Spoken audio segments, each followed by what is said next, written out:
Marlène et Jean-Claude sommes très heureux de te présenter une émission très spéciale afin de comprendre les faits d'actualité. Merci pour ta fidélité. Merci pour ta fidélité à la parole de Dieu. Rappelle-toi, n'oublie jamais. Nous avons vu dans le livre de 2 Samuel, chapitre 12, le prophète Nathan déclara à David, « Pourquoi as-tu méprisé la parole de l'Éternel en faisant ce qui est mal à ses yeux ?» Mon ami, qui que tu sois, n'oublie jamais que toutes les fois que tu fais le contraire de ce que dit la Bible, tu méprises la parole de l'Éternel. Qu'est-ce que la parole? Écrit dans le cahier, Jean 1, verset 1. Jean, chapitre 1, le verset 1. Jean, chapitre 1, verset 1 déclare, « Au commencement était la parole, et la parole était avec Dieu, et la parole était Dieu. » Donc la parole, c'est qui? C'est Jésus. Quand tu méprises la parole de Dieu, tu méprises Jésus. Aujourd'hui, notre thème est le salaire. Avant de l'aborder, la référence est Exode 3, versets 21 et 22. Exode 3, versets 21 et 22. Exode, c'est le 2e livre de la Bible. Avant d'aborder ce thème, prions. Notre Seigneur et notre Dieu, merci pour la parole. Merci pour les informations que tu nous donnes, de nous aider à les accepter et à laisser le Saint-Esprit nous conduire dans toute la vérité. Nous t'avons prié au nom de Jésus et pour ta gloire éternelle. Amen. Avant de lire les versets qui concernent le salaire, nous lirons à nouveau les versets 19 et 20. Vois-tu, pour retenir, il faut répéter à plusieurs reprises jusqu'à ce que le cerveau retienne. Je voudrais que tu gardes à l'esprit que l'Éternel nous avertit et nous parle et nous donne les informations nécessaires pour notre progression. Qu'est-ce que Dieu a dit à Moïse? Lisons dans le livre de Exode chapitre 3, les versets 19 et 20. Ce que nous avons vu précédemment. Exode 3, versets 19 et 20 déclare, « Je sais ». Ce n'est pas un homme qui parle, c'est Dieu qui parle. Dieu qui est omniscient, qui connaît tout du début à la fin. Il informe Moïse, mais il nous informe aussi. Parce que l'ennemi a toujours la même pratique. Je sais que le roi d'Égypte ne vous laissera point aller si ce n'est par une main puissante. J'étendrai ma main et je frapperai l'Égypte par toutes sortes de prodiges que je ferai au milieu d'elle. Après quoi? Il vous laissera aller. Donc Moïse a l'information. Pourquoi j'insiste avec toi sur ce que nous venons de lire? C'est pour que tu comprennes plus tard quand tu verras la réaction de Moïse. Dieu nous informe, mais parfois nous oublions. L'ennemi fait en sorte que nous puissions mettre de côté la parole de Dieu. Or, lorsque tu mets de côté la parole, tu méprises l'Éternel. Lorsque l'Éternel a dit cela à Moïse, il va donner un complément d'information. Rappelle-toi, le Dieu que nous servons, il est omniscient. Le Dieu en qui nous croyons, il connaît tout du début à la fin. Il sait déjà.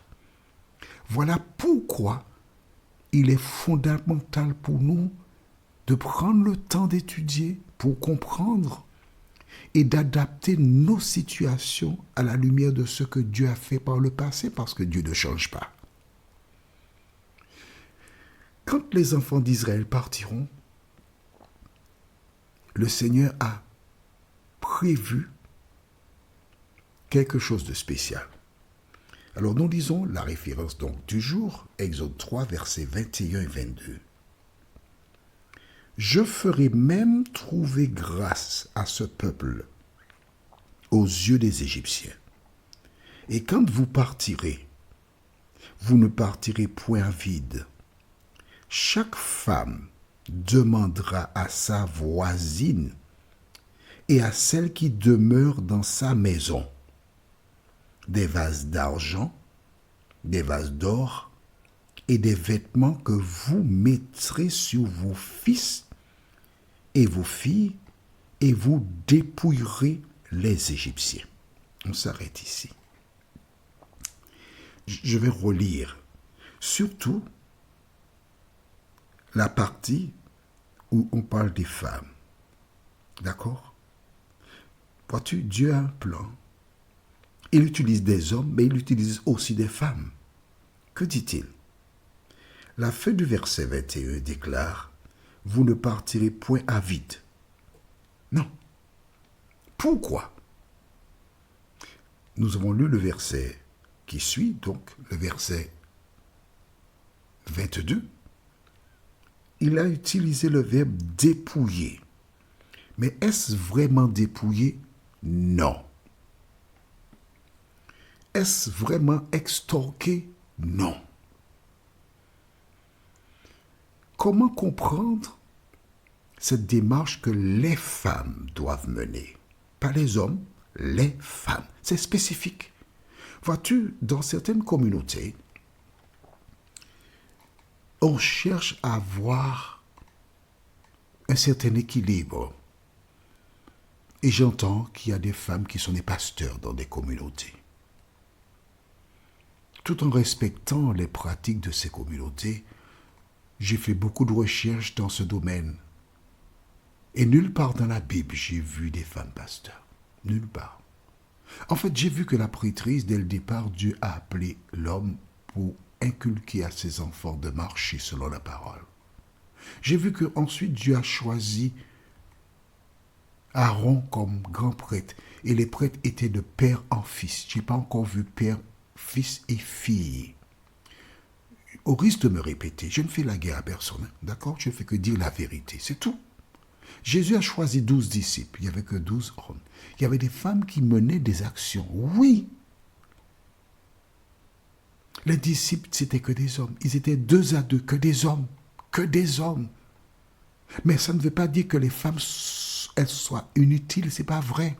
Chacun remplit une mission. Et parmi les missions de la femme, j'aime beaucoup dans le Nouveau Testament, lorsque l'apôtre déclare, les femmes âgées doivent apprendre aux jeunes femmes à aimer leur mari et à élever leurs enfants. C'est une mission importante, très importante. Mais là, pour la sortie d'Égypte, Dieu a désigné de manière claire et précise que ce sont les femmes qui devront faire quoi? Je vais relire et je vais m'arrêter à certains moments. D'accord? C'est bon? C'est prêt? Bon. Dieu dit chaque femme, le début du verset 22, pas des femmes, non? Pas quelques femmes, non? Chaque femme israélite. Donc toutes les femmes qui étaient en Israël demandera à qui? À sa voisine. Et à celle qui demeure dans sa maison. Ah ah, tu découvres quelque chose, hein? Les enfants d'Israël étaient des esclaves. Mais ils avaient des Égyptiens qui habitaient dans leur maison. Ça, tu ne le savais pas. Mais non, tu ne savais pas ça. Arrête. C'est en étudiant la Bible qu'on découvre la vérité, oui. Mais bien sûr. Mais notre thème, c'est ça. Connaître la vérité. Elles demanderont à celle qui réside, qui demeure dans sa maison. Donc, ce n'était pas des pauvres, puisqu'elle demandera quoi? Des vases d'argent, des vases d'or et des vêtements.